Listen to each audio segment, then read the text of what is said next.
Hello everybody, I am Kent Mayhew and this is New Thermodynamics, and this is part 1 of expansion and compression explained without entropy.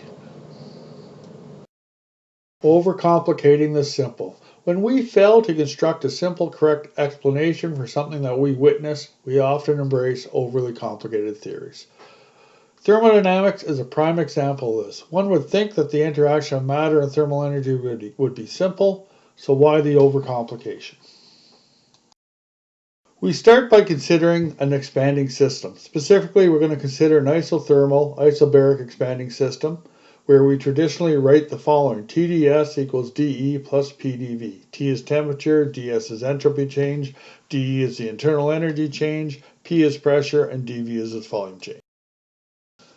Now, writing TdS equals dE plus PdV, as we just did, does not give clarity, right? It lends itself to wrongly thinking that TdS, dE, and PdV all have to do with this expanding system.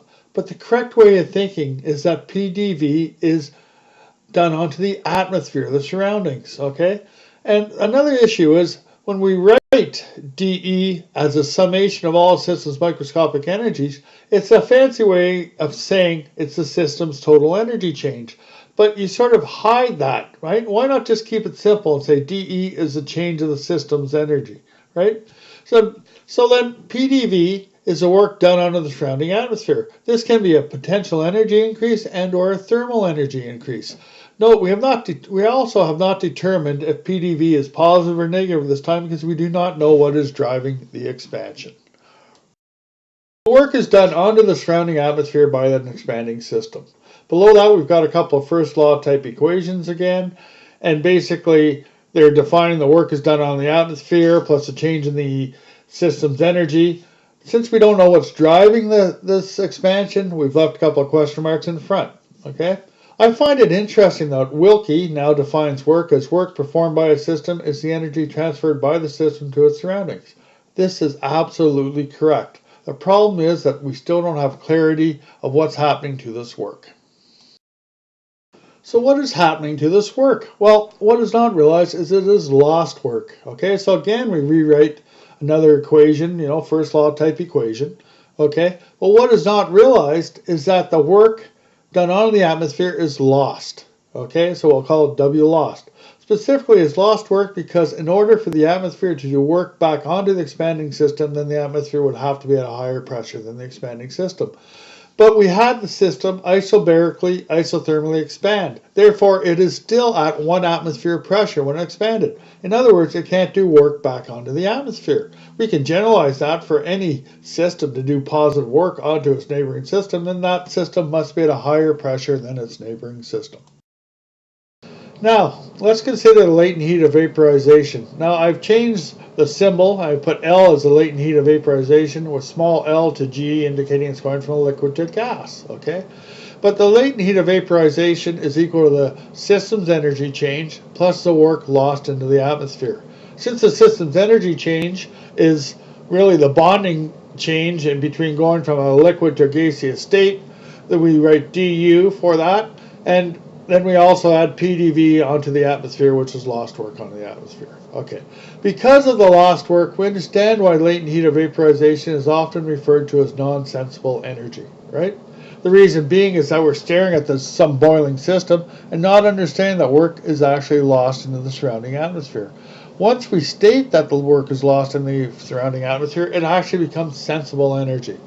Of importance is the latent heat of condensation becomes equal to just the negative of the bonding energy, negative du system. The reason is that there's no work done in condensation. This is not understood in traditional thermodynamics, right? Basically, the reason is that we can measure the latent heat of vaporization quite easily in an isobaric calorimeter. The same cannot be said for latent heat of condensation. So we just traditionally equate the two, and this is wrong.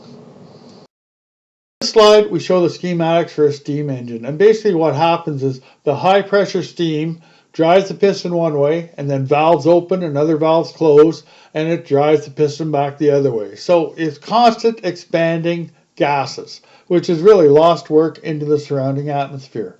Okay, so it gives us an idea of why 19th century steam engines were so bloody inefficient, but there's more to it than that.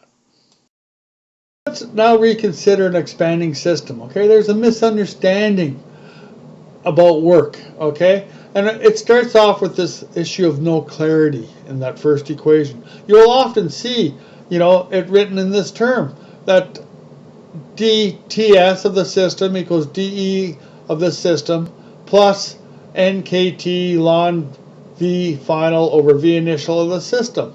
Okay, in other words, they're treating works in terms of the expanding system. Okay, and basically it is problematic because dE is the system's energy change. How can we also think that the work is written in terms of the expanding system? The reality is that work is done onto the expanding system surroundings, i.e. our atmosphere, as expressed by W equals PdV. So this is very important. Okay, you cannot write work in terms of the system itself. It is in terms of the surroundings, or what the system is doing work onto. Okay? Continue with this misunderstanding of work and basically expressing work in terms of the expanding system. I mean, can I write PdV of the atmosphere is equal nkt ln V final over V initial of the system? The above equation is only approximately valid for infinitesimal processes. For real processes, it is not a valid equation. So we begin to understand why we were so often taught about this or that relation process in terms of infinitesimal processes. Okay, and this was wrong. I mean, I can integrate the left-hand side and the right-hand side of that equation. I would not arrive at the same answer. Okay, so basically we have to stop doing this. Okay, work is done to the exterior of the expanding system and is defined by PdV, and that's it. Everything else is a complication of reality.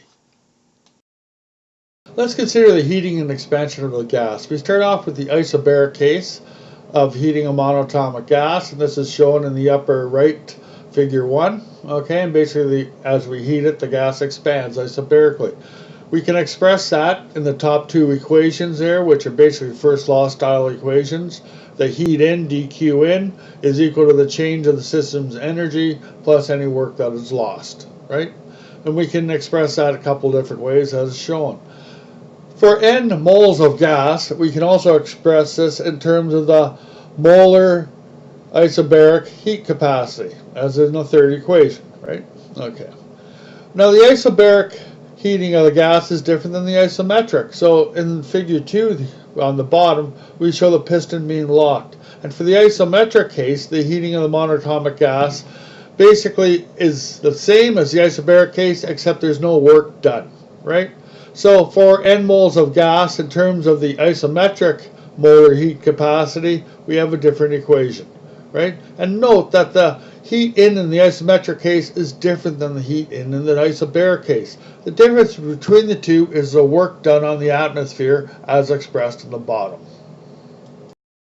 Let's continue on with the heat capacities of gases. In terms of heat required for a given temperature change, we can write the isobaric is equal to the isometric plus the work done onto the atmosphere. Okay? In terms of heat capacities, we can rewrite that again. And so it can be shown that the molar isobaric heat capacity is equal to the molar isometric heat capacity plus R, okay, which is the ideal gas constant. Okay, let's leave the heating of a gas and consider two adiabatic expanding gases. Consider a fully insulated piston cylinder whose internal monatomic gas's pressure is greater than the surrounding atmospheres. Herein it is the gas that drives the expansion, i.e. no heat in, dQ equals 0. For this truly adiabatic process, one could write that the change of the internal energy of the system, dE system, is equal to the work done, PdV, onto the atmosphere. You can also rewrite that in terms of kinetic theory, which is the next equation. Obviously, as the gas expands, it does adiabatic work onto the surrounding atmosphere. Hence, the gas's temperature decreases. This really isn't negative work, but if we want to write it in first law style equation, it comes across as negative work. To me, negative work is something slightly different, and we'll talk about that in the future slides.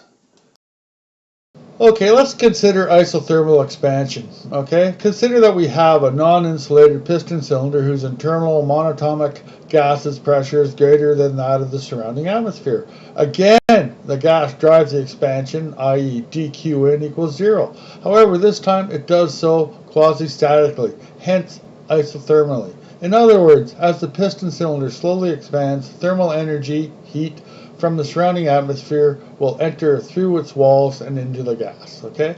Does the gas's energy change? Well, since the gas's kinetic energy is 3 kT over 2 and it is isothermal, then the energy remains constant, even though its pressure decreased while its volume increased. Therefore, the change in energy of the system is 0, but the work done is still PdV onto the atmosphere. We now begin to understand why we were taught about quasi-static and isothermal processes. Okay? Moreover, one can imagine the issues with trying to explain what is witnessed in terms of the classic relation that we started off with. And no wonder why everything became the complicated mess that it has. Okay, let's consider real negative work. Okay, and on the right here we have a diagram, and basically you take a plunger, put it all the way down in the cylinder, you seal it, and you pull the plunger outwards. Okay, plunger or piston, either which way. Okay, and once you do that, the work done on the atmosphere is still defined in terms of PdV atmosphere. However, we've also created a vacuum. Okay. And before the expansion, the volume occupied by the vacuum contained gas/matter. Hence, the displacement of this mass represents negative work onto the vacuum's volume. Hence, the work done onto the vacuum is negative PdV. Okay? Therefore, the work done onto the atmosphere plus the vacuum's volume is 0, as defined by the bottom line. On the previous slide, we discussed creating a vacuum, okay, and that is really a volume of nothingness, a von in other words. So the negative work associated with the von may feel counterintuitive, but it really is not. I mean, all you have to do is think about gravity forming the earth and the atmosphere through accretion. It takes work, okay? Accordingly, it also takes work to displace that mass from our atmosphere, okay? And that's basically what creating a von is. Importantly, vons are inherently unstable, or if we prefer, negative work creates inherently unstable volumes. A prime example being cavitation from a ship's propeller. So we previously discussed that when creating a von or a vacuum, the total work done onto the atmosphere was 0, okay? And that's expressed in the top equation. This equation is really an expression for the subsystem, that being the von, plus the rest of the system, that being the surrounding atmosphere. Okay? And so basically you can think of the von as a subsystem within the atmosphere if you want. Moreover, in order to expand the piston cylinder, something had to exert a force over a distance. Hence, the expansion required work. And this work resulted in a potential energy increase in the atmosphere, as defined by PdV atmosphere. So, we're missing something here. And what we're missing is when the piston plunger is released, the above potential energy is then transformed into kinetic energy within the atmosphere. Okay, you remove a volume from the atmosphere, and basically the gases above it have to come downwards, and that is a kinetic energy increase. Okay, this would be identical to heating of the atmosphere, i.e. it results in an infinitesimal temperature increase. Okay, an infinitesimal would probably be unmeasurable, but it exists. Okay? So, is the collapsing von a new idea? Well, yes and no. Certainly von is a new idea. But anyways, collapsing of a von is really no different than how we traditionally explain the formation of the stars, i.e. a dispersed interstellar gas collapses, thus its potential energy becomes kinetic energy, which translates into heat, and then this is followed by its nuclear reactions, i.e. fusion. It's interesting that Robitaille and Crothers do challenge the concept of stars being gaseous, but that's not for us to discuss here. Okay, let's now consider the compression of a gas. Imagine that we compress a monatomic gas by adding pebbles onto a non-insulated piston cylinder, as is shown on the right. By adding a pedal at a time, we are compressing the gas quasi-statically. Okay? Quasi-static compression allows for any created heat to freely flow out through the piston walls into the atmosphere. Hence, it is an isothermal process. Therefore, the gas's kinetic energy remains constant. Okay, and that is expressed in the bottom equation. Previously stated for isothermal compression that the kinetic energy is constant, okay? But due to its pressure increase, the potential of the compressed gas to do work has increased, right? And we can write that as VDP system. It can be awkward to get one's head around the fact that the gas's kinetic energy remains constant, yet its potential to do work has increased.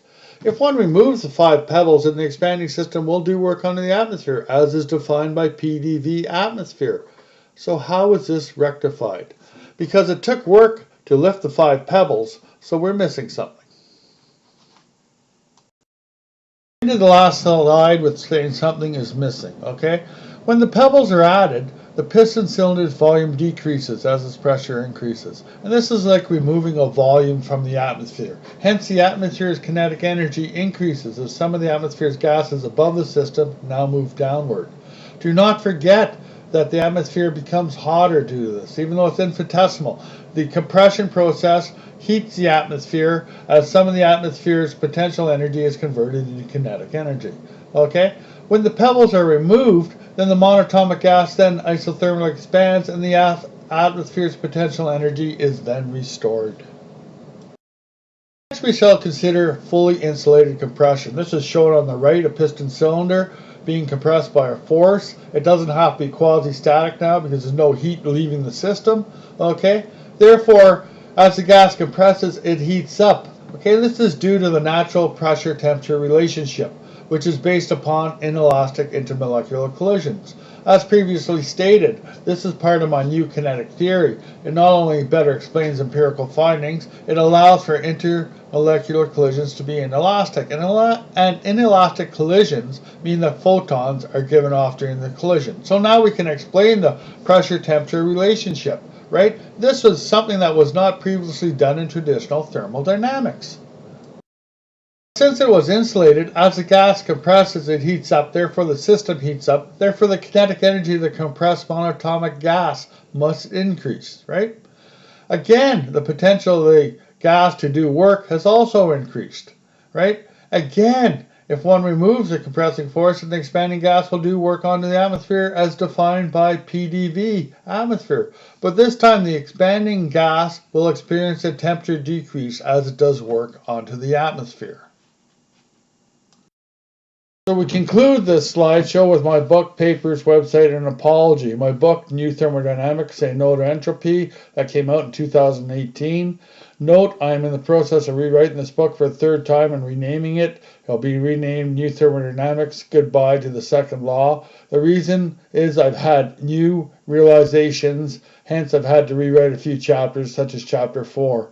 Most of what is discussed herein, along with my published books and papers, peer-reviewed and otherwise, can be found on my website, http://www.newthermodynamics.com.